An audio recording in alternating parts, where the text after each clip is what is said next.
Hello, Zero and Repeater readers. Today I'm joined by Rashid Marabti, author of Disconsolate Dreamers, a book recently published by Zero as the first edition in the exciting Utopia series. It's a book about pessimism and utopia. Rashid's work has addressed pessimism and utopia before in previous writings. He also writes on the Gothic, fiction, science fiction, transgressive fiction, pardon me, and horror. Rashid, welcome. Thank you. Thanks for having me. It's all right.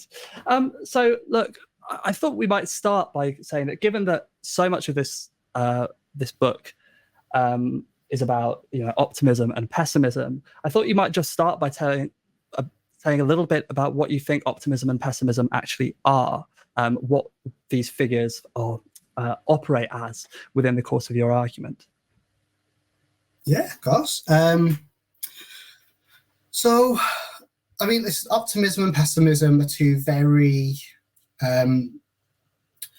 they're two concepts that I think carry a lot of baggage at the moment.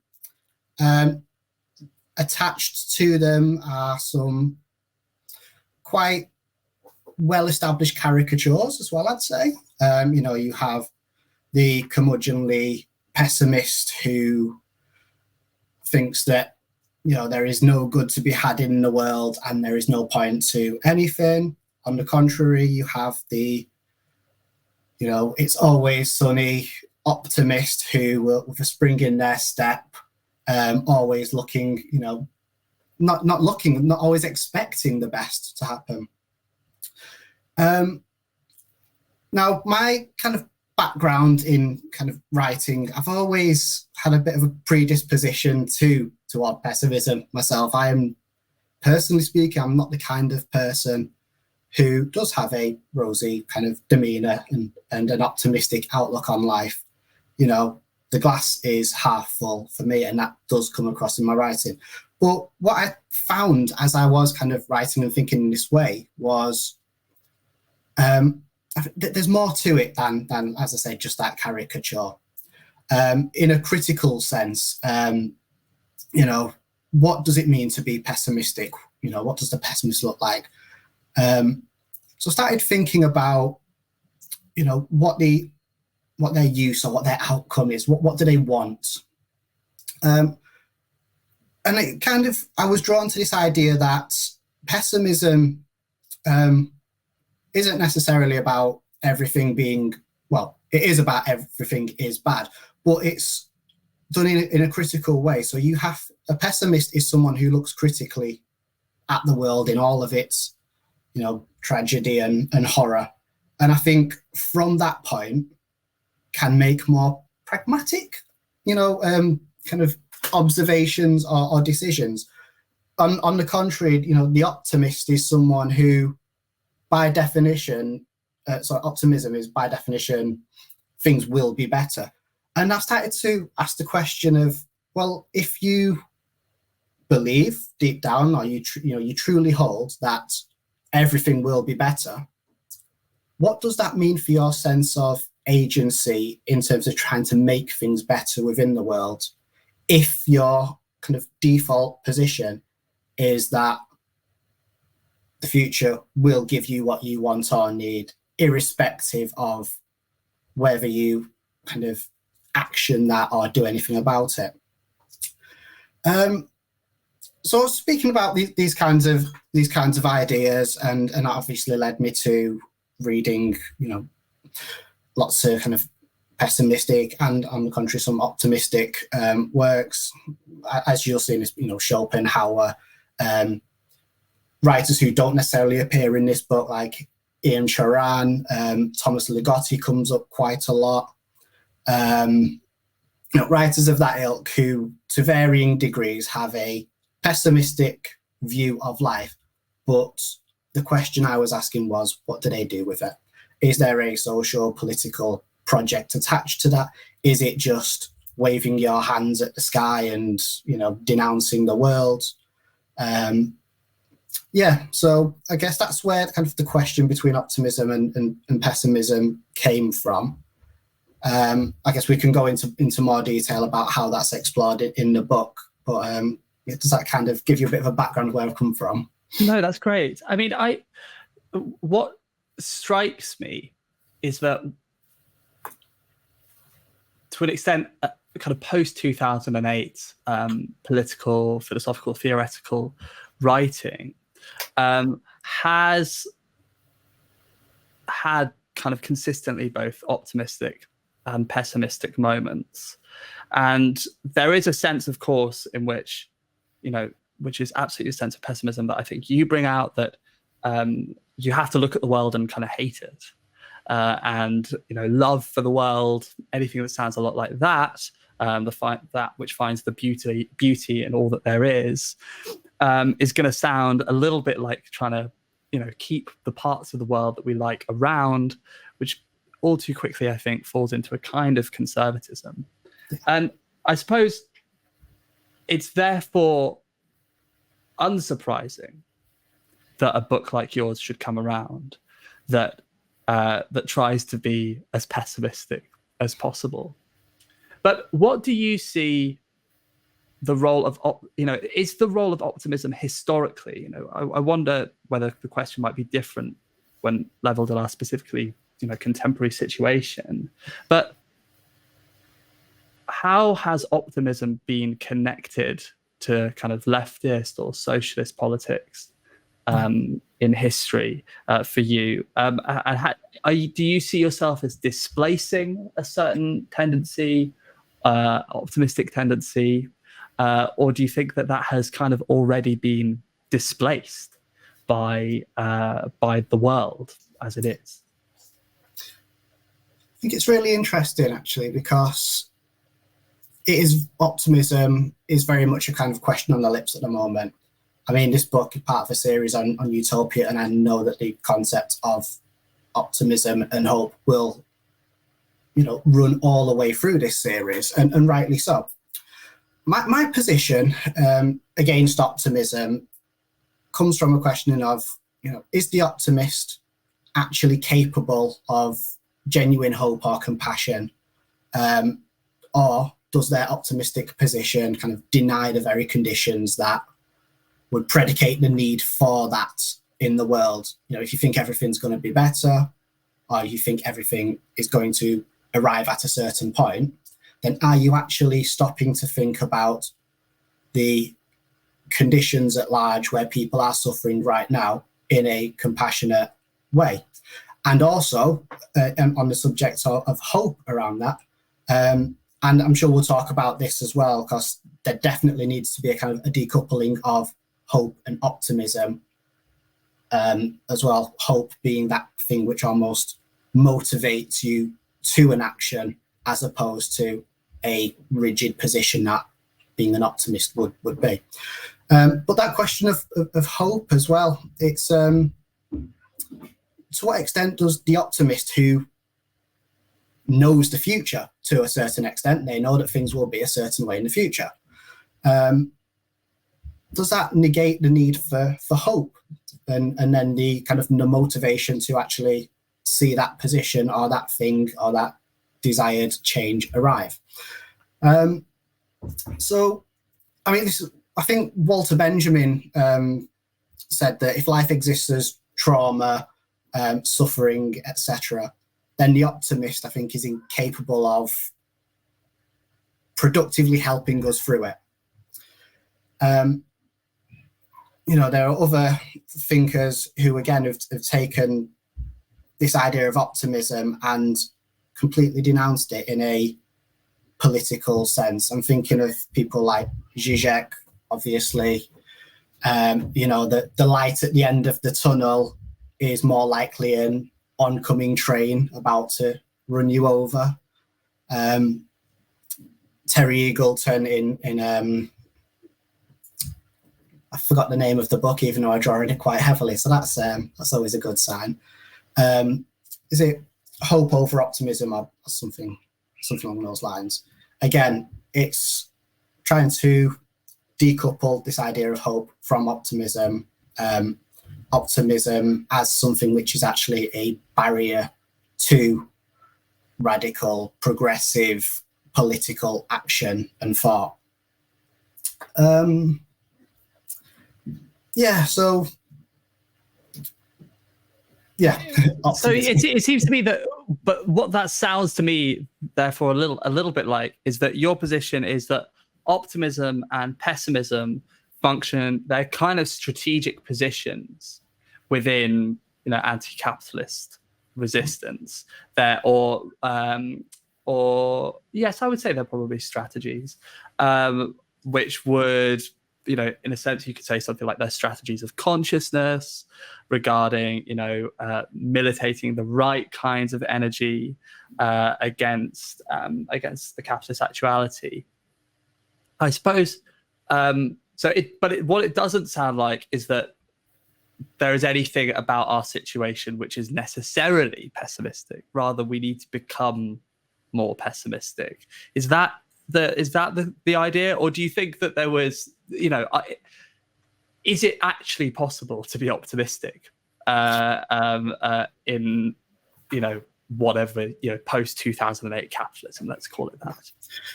I think with optimism as well, what you've got is a sense that it's almost become kind of the slogan or cliche of the system itself. If you invest fully into capitalist neoliberal principles, then by the good sense and logic of that system, the world will be on course to a better place.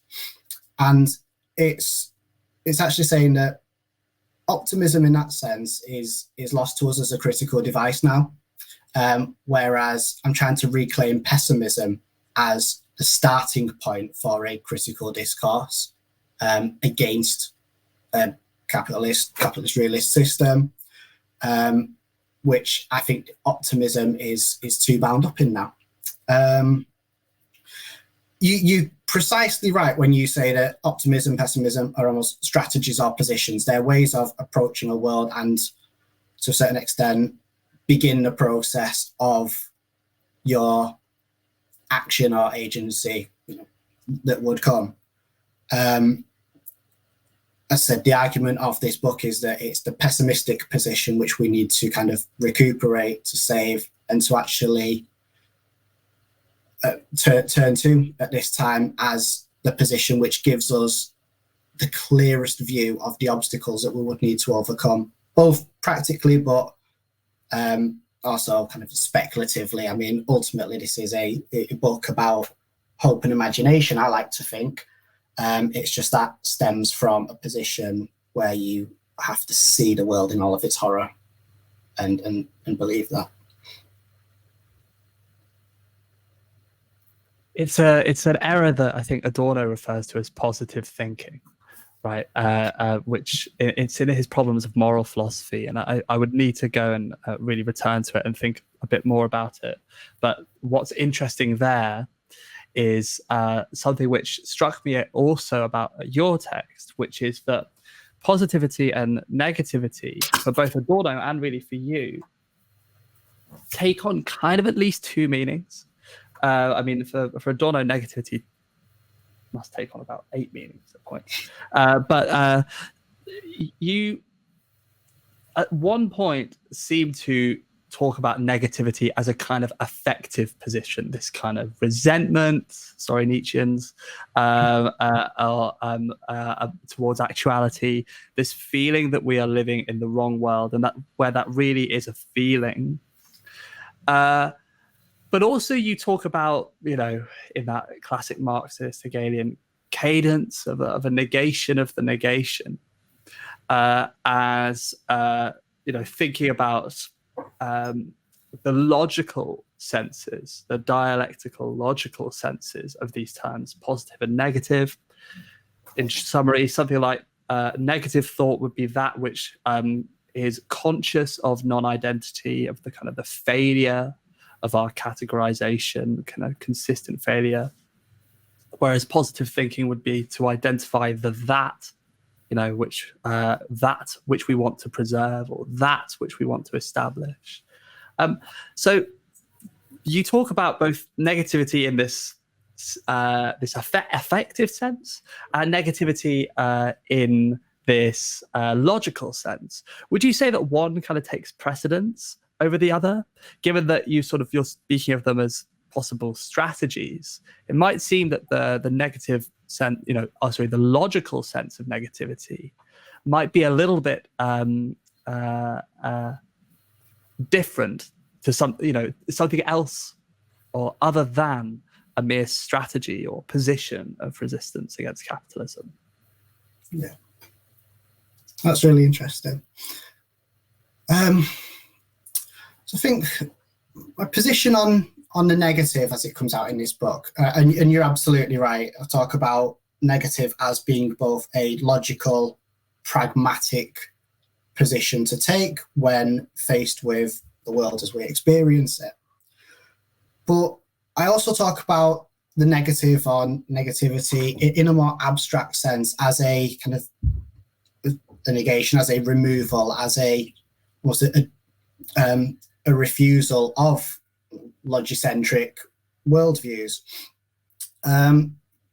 So I'll start with the logical sense and the practical sense of negativity and where that can lead us, and then we'll kind of hopefully try and venture into the more abstract stuff out there. So, I mean, it's negativity here. Like I said, I synonymize it with pragmatism to a certain degree, and throughout the book, I do that in a way which is kind of self-consciously as a provocation, really. I do want that to be something that is questioned. To what extent is negativity, a useful way that we can view the world, and to what extent is negativity a strategy that we can use to make changes? Now, in today's world, and again, this is something that is touched upon in the book, it is the reactionary, the right, the far right, who have really ran with this idea of negativity as something which can mobilize on an effective level their base. And that is something which is very scary indeed. And it's something which I think the left, trying to be far more practical and practicable, don't do as well. And it's something which, Franco Berardi writes about quite a lot. I mean, his conception of communism is essentially a mobilization of negativity in a left-leaning way. It's the kind of taking away of something. You have writers like Chana Miéville, who also talks about negativity as being something which the left needs to kind of mobilize and use again. I think there's a line where he's calling for, I'm going to struggle to find now, kind of utopia with teeth or something. It's, yes, we want these great things, but we have to be prepared to think, in almost, of negative ways to kind of get to them. So yeah, it's in a practical sense, I do think we need to kind of reclaim negativity as something we can't be afraid of. It does provoke effective responses, which at the moment are being mobilized by the wrong people. And it's something which, we can turn to negativity to kind of mobilize on the left in a more compassionate way, to be perfectly honest. Negativity in the sense of, taking something away or looking very critically at the world and moving on from there. One of the questions that kind of comes up in this, and I think does kind of speak to this idea, is, is pessimism redeemable for the left? If pessimism is a philosophical form of disenchantment, what does that give us scope, on the left to use it? If pessimism expects nothing, then it implies does it imply a systematic kind of belief in the future or a lack of one? And then how then do we marry that with a concrete strategy to enact a more compassionate change? So my contention in the book is that pessimism is that fundamentally critical position which the left should use to re-energize their base, to retool kind of our motivation for change. And that any strategy or program that we do want to think about, it has to come from a position where we can't take anything for granted and where we do accept that the worst exists in the world and we have to combat that. Now, pessimism isn't necessarily fatalism or defeatism or even despair. Like you mentioned, it is that kind of position from which we can move. But it's also a very moral question and a spur to radical action. And I think that's something which I think two books that I cite in this one, Mara Deluxe's book on pessimism, which came out last year, and Joshua Fowler-Deinstag's book on pessimism as well, which very much looks at pessimism as a political motivator. Yeah, what was interesting to me is that element of the unification of pessimism and optimism as symptoms, right, of a particular mode of production, and the attempt to find within those symptoms something like a response, a conscious response. One particular point was when you articulate the strategy of disentanglement. And as I understood it, it sounded something kind of like estrangement, which takes up something good, right, about alienation. Insofar as alienation distances from your labor, distances you from your mode of production, it makes you sort of aware of the totality of the system, makes you realize that you are in a mode of production, makes you realize similarly that beyond despite everything else that you might put over it, the basic relation is one of exploitation. That's what private property is. That sounds to me like a relatively standard Marxian formulation. So to what extent is estrangement always pessimistic? Because it sounds sort of optimistic, right? It says, great, there's something in actuality which is pushing us away from it. In dialectical negativity, in the standard Hegelian formulations, right, there is, the double negative is a positive. And I wonder how far you agree with that, because it seems that you think that there's something about our being pessimistic which is good. And I'm not so sure I agree. Or at least I'm not so sure that remains negative enough. How pessimistic, really, the kind of the upshot is, how pessimistic are you? Because it seems like you think that there's something good about the fact that we are, to an extent, made pessimistic by capitalist alienation, right? There's something that estranges you from the whole world at that point. Do you think that's, first of all, do you think that's good? And secondly, does that mean that there's a level of optimism here?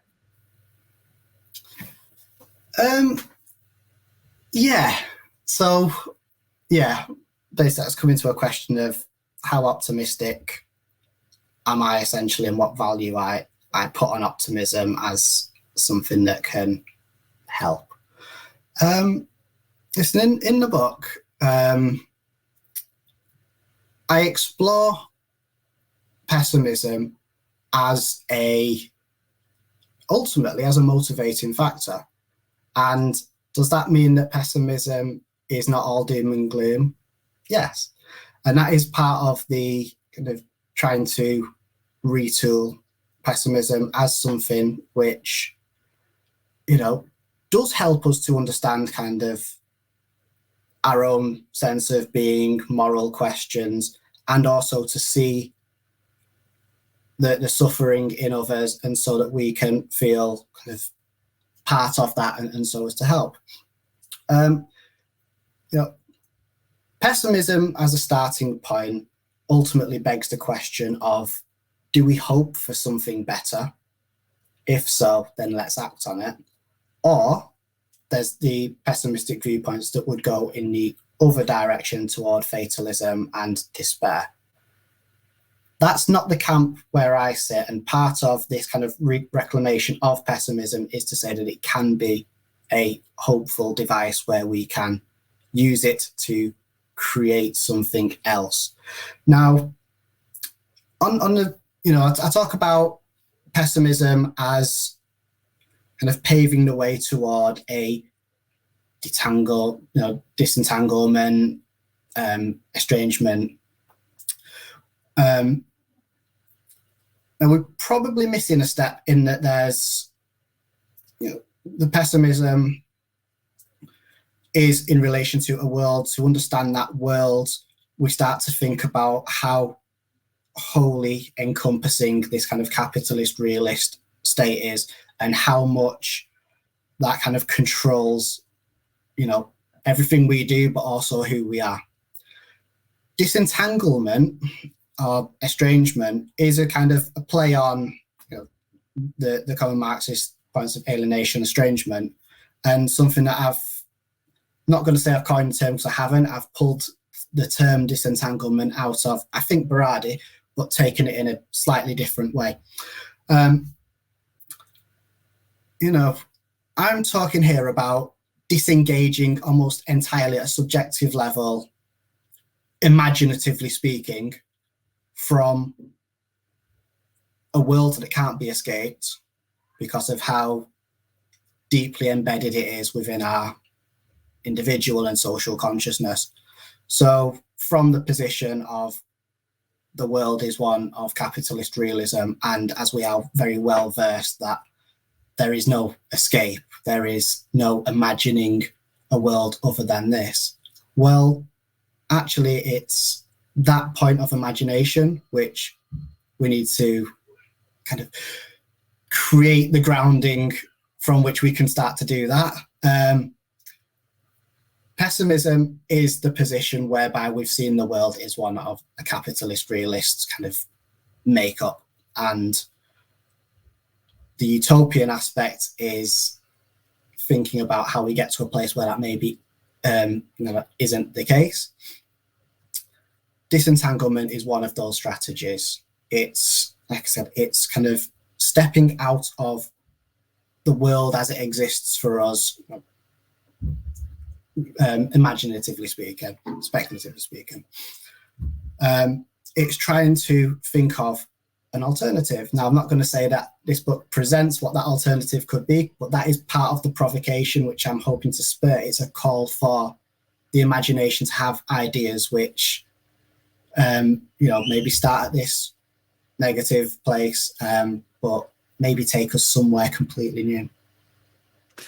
Yeah, surely that's always the problem. I keep thinking that I'm going to start writing about something else, or start thinking about something else, or reading about something else, but I just can't seem to do anything other than think about this question of, given that we want to be out of this world, but we're in it, and we are conditioned, and produced by it. All of our ideas are drawn from experience, which is always past, and so on and so forth.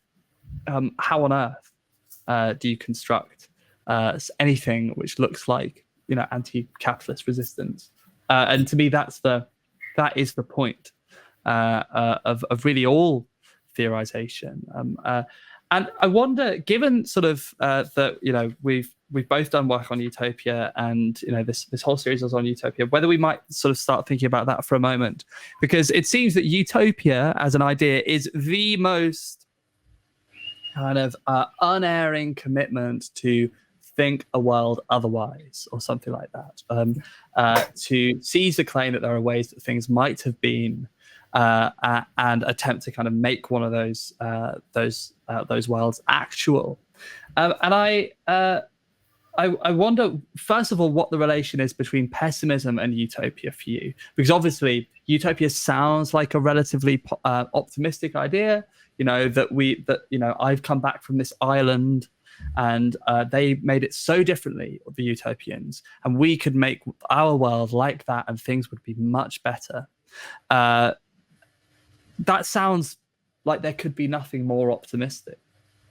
But I don't think that's true for me, and I don't think it's true for you either. So I was wondering, how can our utopianism be pessimistic, or rather, how can our pessimism be utopian? Yeah. Okay. I think so. It first begs the question of what we think of when we think of utopia. Are we thinking of a almost concrete place in time which is better than this one, or are we thinking of a place in time which doesn't have aspects of this world that we know, or are we thinking of something completely other? Now, the way that kind of utopia is often used now is as a descriptor, or as a noun almost. This is utopia. It looks like this. It feels like this. It sounds like this. This is your vision of a utopia. But in doing that, you're actually closing off scope for new ideas within that conceptualization of it, and to a certain degree of closing off any possibility within that. Utopia is that thing. It can be defined, it can be grasped upon. And in that sense, what we should be looking at, or this is something that I think Jameson talks about, is actually we need to be taking almost anti-utopianist approach. I think he says the best utopias are those that fail. Why is that the case? Well, it's because that impulse to rebel or to escape or to change, which is motivated by utopianism, is still present when we haven't grasped at utopia yet. So, utopia, I think, is in danger at the moment, if it isn't already, of becoming quite a almost vacant political slogan. We can see in, I think, Jeremy Aville's essay Limits of Utopia, which talks about how these utopian ideals and goals are actually being commodified now and marketed. Even at the precipice of ecological collapse, utopian goals of making the world better are now the actual day-to-day of big business. Eco-utopias, setting up spaces where the world in and itself can thrive, things like that. So utopia, to a certain degree, has become kind of another tool of the capitalist system that we are in that it is, I think, to a certain extent, losing sight of utopia as a nexus concept and becoming kind of attached to certain tangibles. Now, where does this leave us? Is utopia then optimistic? Is it pessimistic? The view that I take in this book is actually, when you boil it right down, what does utopia mean? It means not this. If utopia was this, then there's no need for utopia because we're living it currently. And the other kind of flip of the coin is that, kind of almost by definition, utopia is, well, etymologically, it's a no place. It's a place that cannot exist. It's almost an impossibility. As soon as you accept that a certain thing is utopian, then actually, is that not just a mediation, or is that not just a kind of a negotiation between certain values, and you've accepted this as the best we could realistically get, rather than always striving for better or always thinking that we want something that isn't this. Now, my turn towards utopia and pessimism is in that sense of, if utopia is not this, then we're talking about a negation or a negative or a looking for something else that doesn't necessarily exist, and it's something that can never be kind of realized.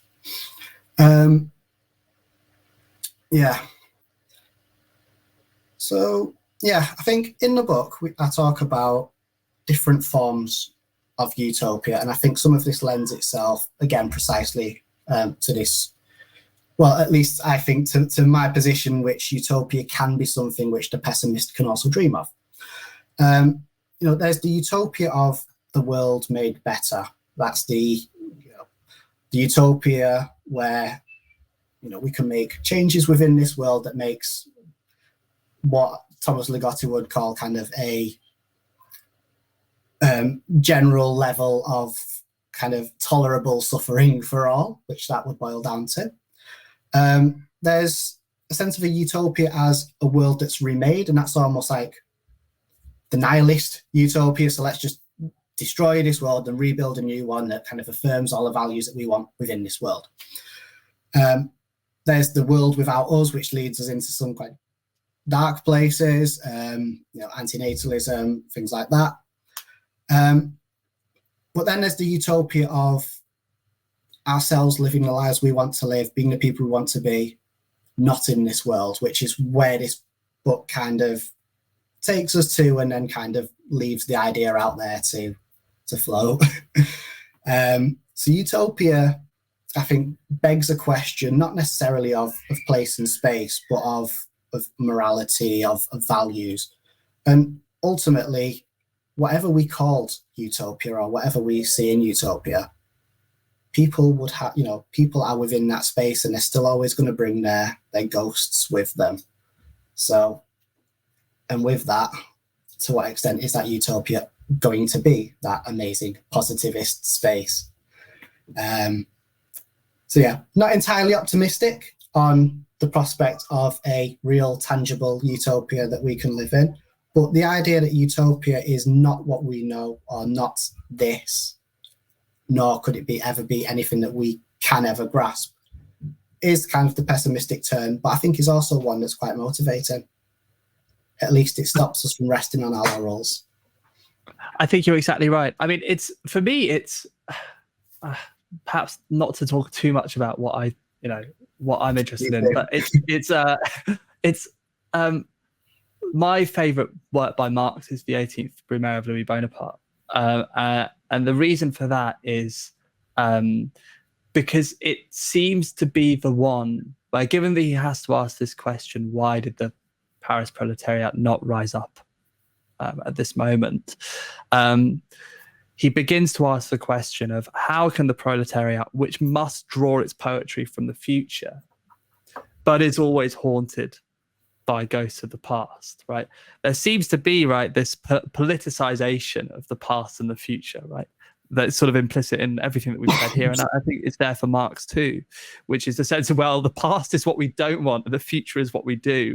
But presumably, right, conservatives are quite optimistic about the past, and rather pessimistic about the future usually. And it does seem to me that you seem, broadly speaking in this book, optimistic about the future. But the only way to actually do that is to be absolutely pessimistic about the past. Because attempting to be optimistic about the future will draw an idea of the future from, guess what, the past, right? Because you would say, okay, it's something like, right, what emerged in the late 60s, early 70s, right? It's that form of libertarian socialism. Wasn't that so great? And, it's all too quickly, these become images of, broadly speaking, spectral, spectral revolutions, right? They're mere representations, having the spectre walk about without actually raising the spirit of revolution, which is exactly what Marx says. So is that sort of basically right, that you think the only way to genuinely be optimistic about the future, or at least the only way to be hopeful about the future, is to be absolutely pessimistic about the past? Yeah, I think the first optimism is something that I would refute. I would instead say I'm hopeful. Fine. To be optimistic, I think, means that I would have to believe that that is actually going to come to fruition. And unfortunately, I don't. But I am hopeful. I will never stop trying. And it is that sense of hope, which is, I think, the thing that kind of we can draw upon.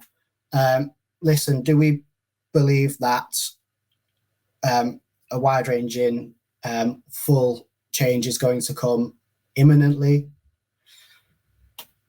Probably not, but that doesn't stop us. You want to say no, yeah. Yeah, but it doesn't stop us from trying. Whereas if I was an optimist to that fact, well, I would expect that as a fact that will happen. And I feel like we would lose something if we all did think that was going to happen in terms of our motivation to keep pushing. So that's the distinction I make. I mean, listen, some people would say that I'm an optimist, and I'll take that. But I like to think that I'm a hopeful pessimist. I start from a position where I don't hold out much faith in change, because ultimately the actors involved, I don't necessarily believe in them, at least in our current political kind of climate. But that doesn't stop me believing in and seeing the really good things that happen in terms of ideas sharing, in terms of, being compassionate towards one another, in terms of the local ground level kind of activism, and, even channels like this and outlets like this where people of a certain disposition, anti-capitalist one, can share ideas, can bounce off each other, and hopefully in the end that leads to something, whether tangible praxis or means that life is a bit more bearable as we're kind of pushing through it. So yeah, not to kind of completely say that I'm not an optimist, but that would just be the distinction that I would make, and I hope that's fair. But sorry, yeah, where does that leave us with the second part of your question? Well, I suppose just whether you think that I'm sort of interested in this distinction between optimism and hope, and I suppose I could put it another way, and thus kind of maybe refresh it a little bit, which is that hope to me is a basically theological category.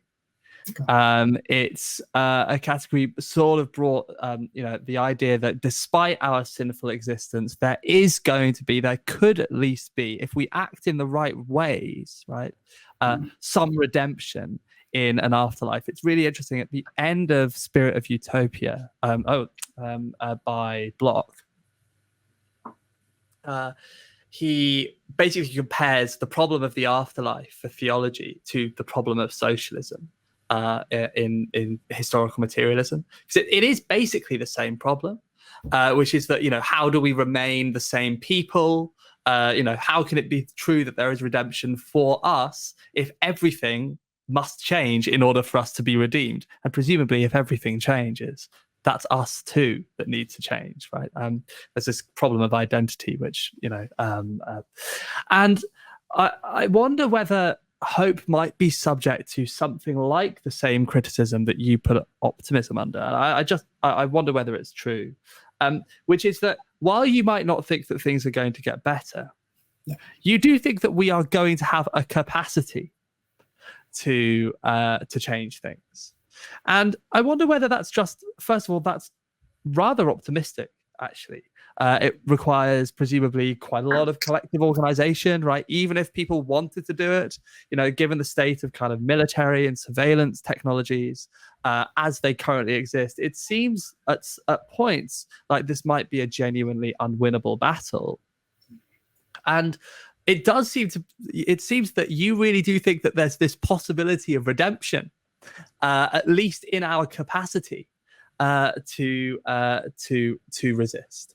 I wonder whether that's true for you, whether that really does amount to something like right action in this wrong world, rather than this even more negative position, which I must confess I often take up, which is that actually there just is no possibility of living rightly in the wrong world, whether no matter how organized you are, no matter how concerned with autonomy you are and collective self-determination, which obviously we ought to be.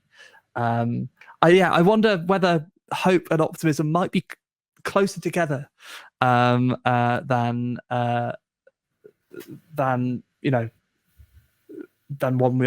we might immediately think. Sorry if that didn't make any sense. Oh, I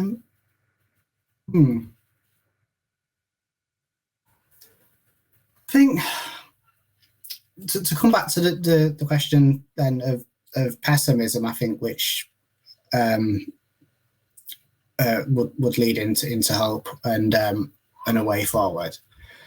I think part of this book, it asked the question of what pessimism wants, or what is pessimism? Is it hope? Is it compassion?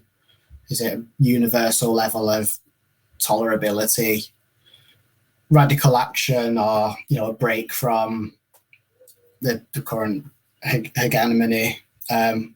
Or does pessimism want nothing at all? Actually, is it just either a desire for that kind of cold embrace of the void, or literally does pessimism want nothing, but is instead a lens through which the people behind it can kind of better direct their agency?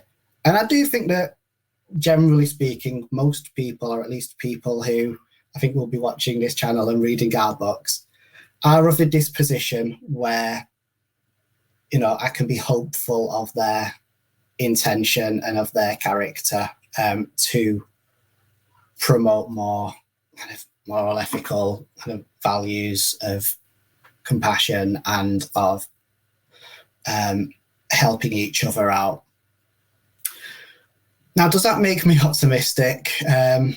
Perhaps it does, and maybe that ultimately is what this all boils down to. Is this book is a kind of a play to get us to a point of thinking about imagination. And listen, we don't have the answers at the moment, but we need to spur the conditions or the capacity within ourselves to at least try to come up with them. And whether that latches onto something at some point in the future, brilliant. If it doesn't, I still think that process is something which has value. It's not everything has to have a solid practical output. Sometimes I feel like the affect that can kind of generate, the feelings of joy, of motivation, are kind of in the world that we live in, are kind of justification enough in themselves. Now, where that kind of leaves me, I'm not sure, because ultimately, am I happy with things kind of remaining the same as they are, but everyone within the situation is a little bit happier, but the world at large kind of continues? No, I'm not happy in that situation. Do I believe that there's realistically an alternative at the moment, given what we have? Probably not. But and if I see by your smile there, I think you probably kind of think the same, or at least, on the fence. I don't really know what I think. Not about whether there's an alternative. I mean, I think there's certainly an alternative way of doing politics. Whether that will actually produce a world that looks structurally, radically different to this one, I don't know that, and I don't think actually Marx.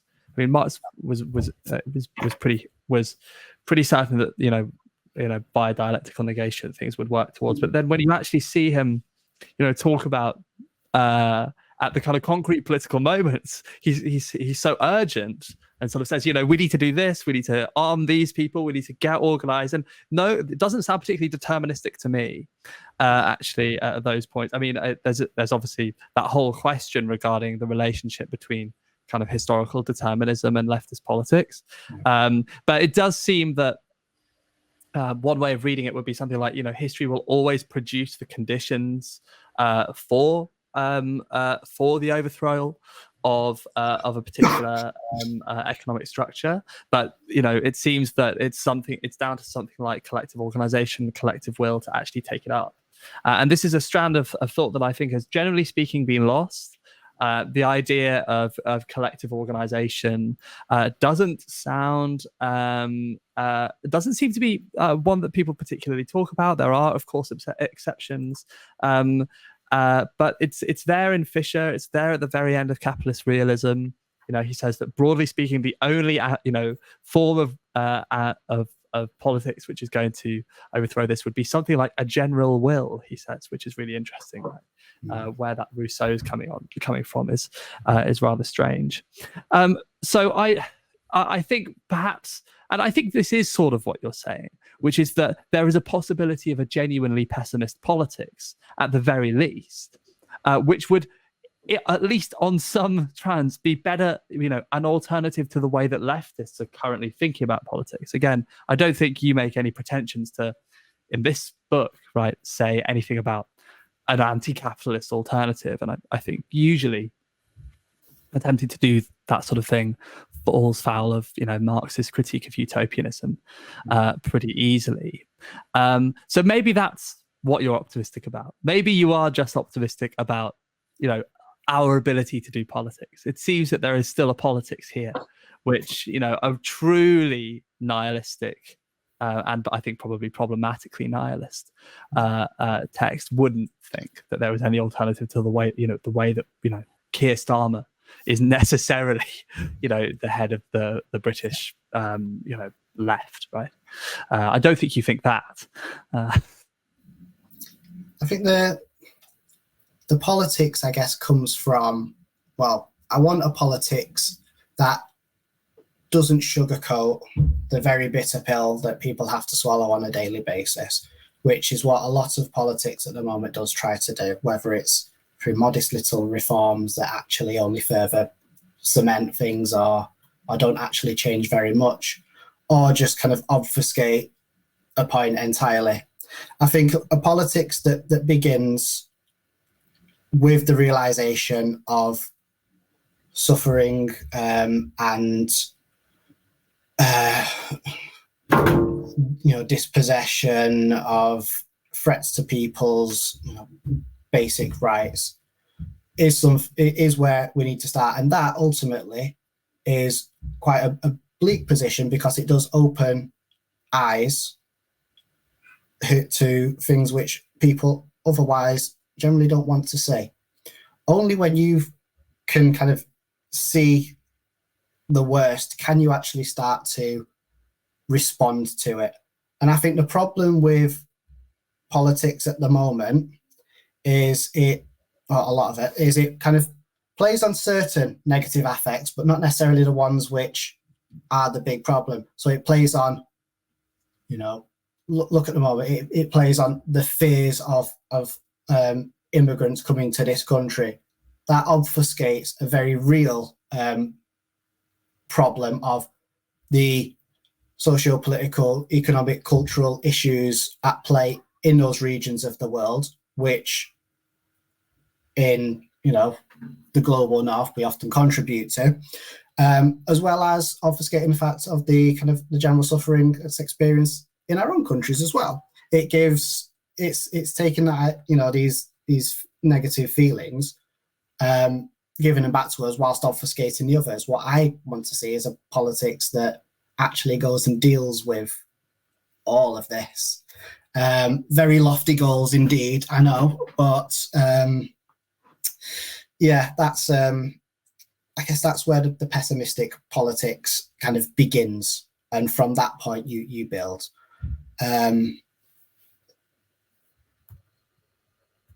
That's really interesting. Yeah, I mean, we're slightly coming up on the hour, but it just keeps striking me, and it struck me as I was reading the book. You know, how concerned you are with not merely saying, oh, you know, we're going to need some class consciousness, or you know, processes of subjectivation, right, in this rather abstract sense, in which has become quite fashionable, I think, to just say, oh, you know, we need to do some subjectivation, libidinal economy, right, and just sort of slightly hand waving about it. But it seems that you really do think, okay, well, pessimism is the one to do, and it comes in these forms. So I think for anyone who's thinking about who potentially, like me, was slightly frustrated with the kind of rather academic, abstract gesturing towards, you know, alternative worlds or alternative ways of being, right, without ever actually fleshing those out. I think this is exactly the book. So, I mean, unless there's anything else that you just want to close with, Rashid, or anything else that you want to plug, I think that's been a fantastic conversation. Just a very small comment, just kind of based on what you were saying then. I think ultimately this book comes from a position where myself and others, you know, we are quite skeptical of, you know, happy endings, of the idea of a better future as imminent and as a guarantee.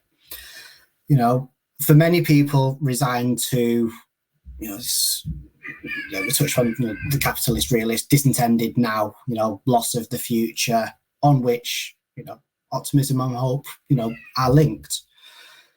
In that situation, there becomes an urgent need, I think, to imagine those alternatives from a position that begins with a full pessimistic view of all of the worst in all of its kind of, yeah, so we can see it all. It's a position of clarity, I think. And, you know, to what extent then from that position of, you know, pessimistic clarity is hope a radical thing? That's, I think, a question that, while I don't necessarily answer it in the book, it's a question that I am grappling with throughout. And I know it's come up in this kind of chat as well quite a few times, as I'm still trying to kind of grapple with, you know, where does hope sit in this register? So this book, I think, yeah, as we've spoken, it does kind of speculate toward an alternative, whether that alternative is, listen, I come from a literary background, so I'm all about imagination and, you know, just, you know, ideas will change the world rather than actually doing things. So, you know, decoupling hope and optimism, and then an alternative that is based on kind of creating something anew. It's, you know, listen, you know, there is that void, but within that void, there might well be the space to kind of see things differently. That void is the space where maybe capitalism and all of those things that we don't like can actually breach. And from that point of freedom, to a certain extent, we can think anew.